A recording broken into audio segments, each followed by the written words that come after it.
Comparação de textos. 43. Sede Minas Gerais. Texto 1.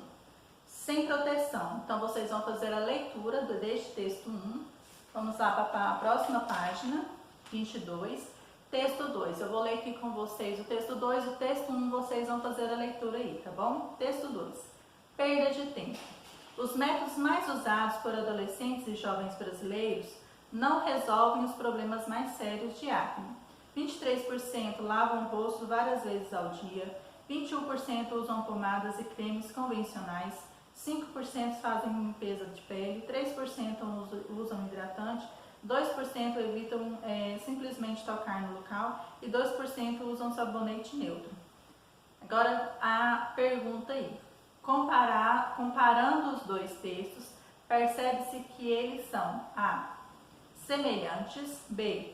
Divergentes, C. Contrários ou D. Complementares, tá bom? Então, essa é referente à questão número 43.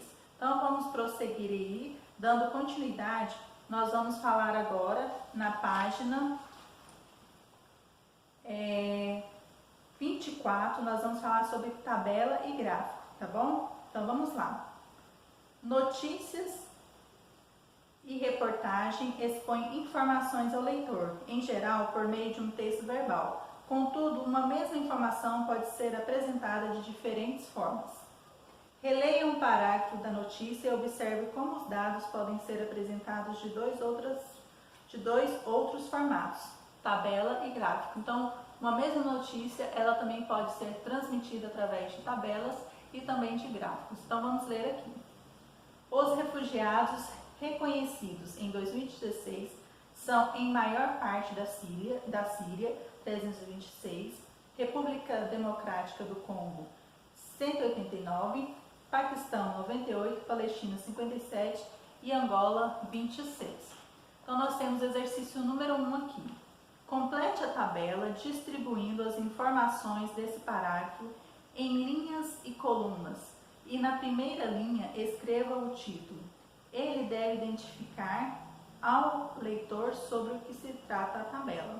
Então, aqui, desse lado aqui, né, da tabela, você vai colocar a quantidade de refugiados de acordo com cada país e em cima do que está se falando essa tabela aqui. Você vai colocar o título do que está falando essa tabela aqui. Então, vamos prosseguir aí. Exercício número 2. Observe agora um gráfico de barras construído com as mesmas informações do parágrafo e da tabela. Aplique ao gráfico o mesmo título da tabela. Então, nós vamos aqui ler o que é gráfico no quadradinho cinza ao lado aí. Gráfico. O formato do gráfico pode variar de acordo com o tipo de informação. O gráfico de barras, por exemplo, é adequado para comparar dados quantitativos, em que a barra mais longa indica a maior quantidade. Então, você vai colocar aqui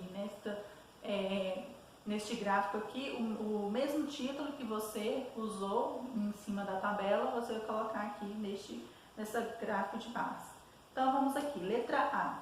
O que a tabela e o gráfico têm em comum? Então, você vai colocar o que os dois têm em comum aqui. Letra B. Quanto à visualização das informações, qual a vantagem do gráfico em comparação à tabela? Então, qual que é a vantagem do gráfico em relação à tabela? Você vai colocar aqui para letra C. E qual é a desvantagem do gráfico? Então, qual que é a desvantagem do gráfico em relação à tabela? Qual que é essa desvantagem? D. Explique como as tabelas podem auxiliar na construção dos gráficos. Então, geralmente para se construir um gráfico tem que ter mais ou menos umas informações. E aqui no caso, a tabela deu informação para que o gráfico fosse feito. Então, como houve esse auxílio, né, da construção das tabelas para que os gráficos fossem produzidos. As questões seguintes dizem respeito ao conteúdo gráfico. Letra E. Qual é o objetivo desse gráfico? Então, qual que é o objetivo do gráfico acima aí? Então, vamos prosseguir. F. Qual é o país de procedência do maior grupo de refugiados reconhecidos. Então, qual que é o maior, país com a maior quantidade de refugiados reconhecidos? Então, com procedência, Então, vamos lá. G. Qual é a procedência do grupo com menor número de refugiados reconhecidos? Então, também dá para observar aí na tabela. 3. Reescreva o parágrafo da notícia em que esses dados são apresentados, dando destaque para as informações de maior e menor número de reconhecimento dos refugiados. Então, você vai reescrever novamente esse parágrafo e vai destacar de uma forma que o país com maior número de refugiados seja bem apresentado e o país com menor número de refugiados também seja bem apresentado aqui, tá bom? Então, no próximo vídeo daremos continuidade à leitura dos exercícios.